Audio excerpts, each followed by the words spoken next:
Halo, Assalamualaikum warahmatullahi wabarakatuh teman-teman semua. Apa kabar teman-teman? Mudah-mudahan teman-teman dalam keadaan baik, sehat, dan tidak kurang suatu apapun ya. Amin ya rabbal alamin.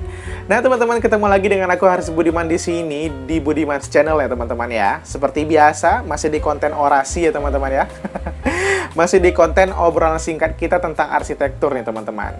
Nah, kali ini aku bakal ngebahas salah satu topik yang cukup menarik juga nih teman-teman, tentang bagaimana kehidupan ya anak arsitektur itu di tahun-tahun pertama perkuliahan nih teman-teman. Atau apa saja sih yang kita pelajari di arsitektur pada tahun-tahun pertama perkuliahan. Nah, mungkin teman-teman yang baru mau masuk arsitektur atau yang bahkan sudah masuk ke dalam jurusan arsitektur saat sekarang ini ya teman-teman, yang udah jadi mahasiswa baru, penasaran banget nih, aku bakal diajarin apa sih di arsitektur di tahun pertama ini. Terus aku bakal dapetin apa sih di arsitektur di tahun pertama aku ini. Nah, mungkin ini bisa menjadi bahan referensi juga ya bagi teman-teman di luar sana. Sebelum kita bahas hal ini teman-teman seperti biasa bantu aku dulu untuk bisa mengklik like, comment, dan subscribe di video aku ini teman-teman, untuk bisa membantu aku mengembangkan channel ini menjadi lebih baik lagi ke depannya teman-teman ya. Amin ya rabbal alamin. Nah, tahun pertama kuliah di arsitektur itu memang sangat mengejutkan ya teman-teman ya. Banyak hal-hal yang tidak kita duga itu terjadi sebenarnya teman-teman. Seperti ya misalnya dari jam perkuliahan, kemudian juga vibes perkuliahannya teman-teman. Itu banyak banget sih.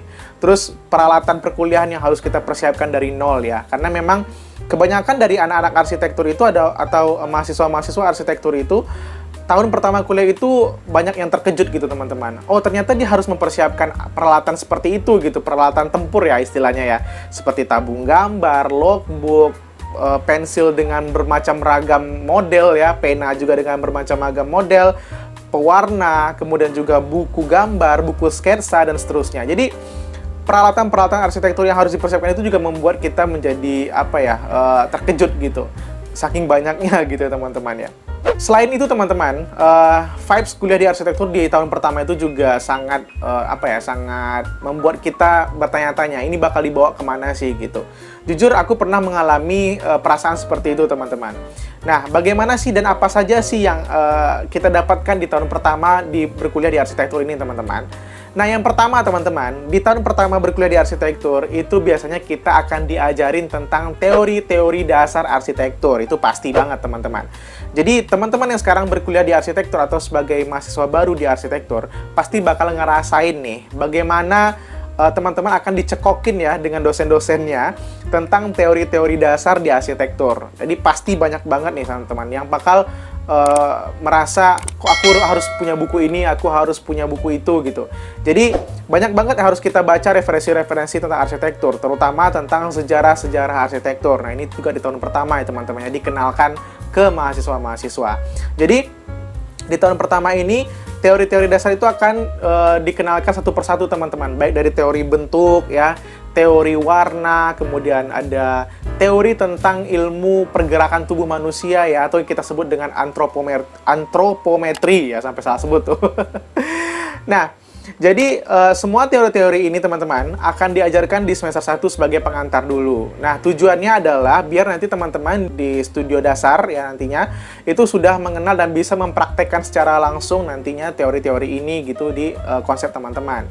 Nah, pastinya juga teori-teori ini juga berfungsi nanti di mata kuliah lanjutan teman-teman. Karena seperti biasa ya, memang ini udah kewajiban ya bagi kita mengetahui hal-hal dasar dulu, baru nanti bisa lanjut ke step yang lebih lanjutnya. Nah, yang kedua teman-teman, hal yang kita pelajari ketika semester 1 di jurusan arsitektur itu adalah tentang mengenal konsep. Nah, bentuk dan konsep ya biasanya. Nah, mengenal bentuk dan konsep ini memang diajarin dari awal teman-teman, yaitu di studio dasar desain biasanya ya. Kalau aku dulu di studio dasar namanya teman-teman. Nah, di studio dasar ini kita diajarin bentuk-bentuk dasar, kemudian juga ada cara membuat bentuk yang bervolume dan seterusnya lah gitu. Kemudian mengenal tekstur, mengenal penggabungan bentuk, kemudian pengurangan bentuk, dan seterusnya gitu. Nah, itu untuk bentuk-bentuk teman-teman, seperti ada persegi, ada segitiga, ada lingkaran, dan seterusnya lah gitu ya, bangun-bangun datar seperti itu. Itu dikenalkan di studio dasar nantinya. Dan teman-teman juga harus siap-siap nih, harus punya persiapan juga nih sebelum masuk studio dasar ya.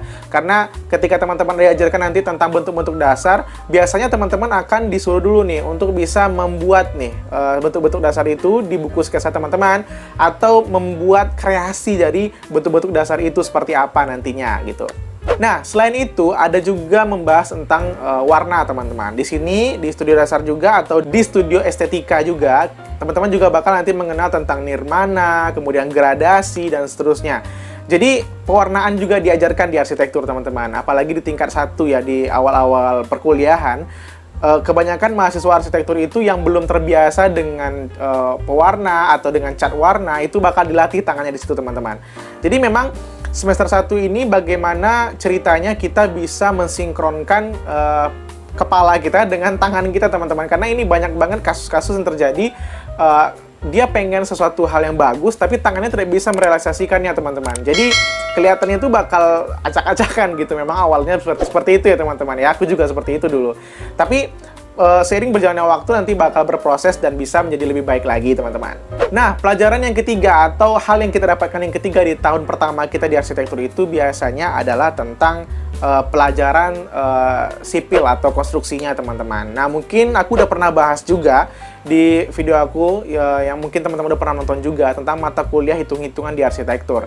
Ada beberapa mata kuliah hitungan di arsitektur yang udah ada di semester 1 teman-teman, seperti struktur bangunan ya. Itu memang kita cukup mengenal saja dulu ya bahan-bahan dan material-material bangunan awal gitu. Yang penting teman-teman ngerti dulu nih, oh ini yang dinamakan pondasi, ini yang dinamakan kolom, ini yang dinamakan dengan balok, dan seterusnya itu ya. Jadi teman-teman nanti juga sekalian biasanya disuruh, kalau aku dulu itu di bahan dan elemen bangunan itu disuruh menggambar sama dosen yang bersangkutan teman-teman, dan kemudian juga membuat sifat-sifat material itu, sehingga kita merasa bahwasannya kita sudah paham dulu nih material yang seperti apa kita gunakan untuk bisa membangun rumah sederhana misalnya gitu teman-teman. Nah teman-teman, yang selanjutnya yang keempat ya, yang keempat itu kita bakal diajarin tentang sketsa. Nah, sketsa dasar nih pasti teman-teman. Pasti teman-teman di luar sana yang baru mau masuk arsitektur pasti mikir, harus bisa gambar nggak ya di arsitektur kak? Harus bisa ini nggak ya di arsitektur kak? Gitu. Jangan pusing-pusing teman-teman. Di arsitektur teman-teman nanti juga bakal diajarin satu persatu ya. Tapi juga nggak semuanya total diajarin ya. Itu intinya kembali lagi kepada diri kita teman-teman. Bagaimana kita bisa mengimprove diri kita, kemudian bisa mengembangkan ilmu yang kita dapat di kampus gitu dengan sendirinya gitu. Nah, dulunya aku juga tahun pertama itu diajarin tentang teknik untuk mensketsa teman-teman. Jadi ada beberapa teknik, kemudian view dalam mensketsa itu juga diatur teman-teman. Seperti ada teknik sketsa 1 titik hilang, kemudian teknik sketsa 2 titik hilang, kemudian juga angle-angle dalam mengambil gambar sketsa itu juga ada, seperti angle dari atas kita sebutnya mata elang, kemudian angle manusia, mata manusia, dan kalau misalnya kita ambil angle dari bawah itu biasanya disebut dengan mata kucing atau sejenisnya lah gitu ya teman-teman ya. Itu penyebutannya beda-beda gitu. Tapi intinya adalah di semester 1 ini teman-teman tetap diajarin tentang bagaimana cara mensketsa yang benar, bagaimana cara mengambil gambar-gambar isometri, bagaimana cara mengambil gambar-gambar aksonometri dan seterusnya. Jadi teknik-teknik dasarnya nanti bakal dipelajari di sini teman-teman, sehingga teman-teman akan mulai mengerti nih, oh ternyata mensketsa itu ada tekniknya gitu, mensketsa itu ada tata caranya gitu. Nah kemudian juga selain tata cara mensketsa itu, teman-teman akan diajarkan juga tentang beberapa arsiran-arsiran yang bisa teman-teman gunakan nantinya di sketsa teman-teman, sehingga sketsa itu tidak polos aja teman-teman ya, tapi memiliki kedalaman tertentu, kemudian juga bisa kita bedakan mana yang di depan, mana yang di belakang gitu. Dan juga teknik menggunakan pena menggambar ya teman-teman, atau drawing pen yang kita sebutnya teman-teman. Jadi tentang sketsa-sketsa ini teman-teman tenang aja, teman-teman bakal diajarin biasanya di semester 1 dasar-dasarnya, dan bagaimana teman-teman nanti mengimprove diri teman-teman di luar ya. Jadi sering-sering aja tuh latihan sketsa dimanapun teman-teman berada. Biasanya kalau aku dulu teman-teman kemana-mana itu bawa buku sketsa yang kecil itu, yang A5 itu ya. Jadi kemana-mana bawa itu, dan kalau misalnya tertarik atau lagi mood buat menggambar atau mensketsa, latih aja tuh. tinggal duduk, terus lihat objeknya, kemudian cobain tuh beberapa teknik-teknik yang udah diajarin di studio dasarnya, teman-teman. Nah, teman-teman, selain dengan beberapa hal yang aku sebutkan tadi, teman-teman, mungkin itu adalah secara umum ya, teman-teman, yang kita dapatkan di semester 1 atau di tahun-tahun awal berkuliah di arsitektur. Tapi yang paling, yang paling kelihatan banget itu, teman-teman, adalah dari jam kita kuliah ya. Ini pasti beda banget, teman-teman. Teman bakal membiasakan diri lagi dengan jam perkuliahan di arsitektur, karena biasanya, teman-teman, kalau kita lihat mahasiswa-mahasiswa baru ya, mungkin nanti anak arsitektur ngelihat temannya di jurusan lain, itu kok jam segini udah pulang, kemudian juga nggak sampai sore, nggak harus begini begitu gitu. Nah, kalau di arsitektur biasanya di tahun-tahun pertama itu kita juga bakal ngerasain canggung dengan jam-jam perkuliahannya, karena di studio dasar itu, teman-teman, atau di tahun pertama studio itu, teman-teman bakal harus menggenjot, istilahnya ya, menggenjot kemampuan teman-teman untuk bisa beradaptasi nih dengan dunia arsitektur, sehingga teman-teman mulai terbiasa nantinya dengan jam perkuliahan di arsitektur. Karena studio itu panjang sebenarnya, teman-teman. Jadi bahkan tugas teman-teman itu, kalau misalnya teman-teman nggak bisa menyelesaikannya langsung di studio, itu bisa nanti di luar jam perkuliahan lanjut lagi di studionya gitu, atau lanjut lagi di luar gitu. Sehingga saking panjangnya jam studio ini, teman-teman itu bakal siap-siap kehilangan waktu bermain atau waktu kumpul-kumpul dengan teman-teman yang lainnya. Tapi nggak apa-apa, teman-teman. Ini memang harus kita lalui gitu, karena nanti pun setelah teman-teman naik tingkat atau berada di tahun kedua, ketiga, keempat, teman-teman bakal merasa bahwasanya semakin sering teman-teman mengulik diri teman-teman di dalam studio, semakin gampang teman-teman itu bisa mendapatkan ide desain, kemudian mengolah desain, dan seterusnya di tingkat-tingkat akhir nantinya. Karena yang paling urgent itu nanti akan teman-teman rasakan di saat tugas akhir, teman-teman. Bagaimana sepanjang tugas akhir itu kita dituntut untuk bisa berada di studio ya, itu memang memusingkan banget untuk bisa merumuskan konsep, bentuk, kemudian juga alur desain, dan seterusnya. Itu memang harus kita jelaskan secara sistematis nantinya di tugas akhir. Jadi, untuk tahun-tahun awal ini memang harus kita biasakan dulu nih jam studio ini seperti apa, karena memang dari semua mata kuliah arsitektur itu memang yang paling besar kapasitasnya ketika semester 1 maupun semester-semester seterusnya itu adalah studio perancangan, teman-teman. Kalau yang di semester 1 itu ada beberapa studio, dan yang paling utamanya itu adalah studio dasar ya. Jadi memang harus digenjot di situ, teman-teman. Nah, teman-teman, mungkin aku rasa itu aja, teman-teman, ya, sharing aku untuk video kali ini, teman-teman. Mungkin ada beberapa hal yang aku juga ketinggalan ceritainnya ke teman-teman semua.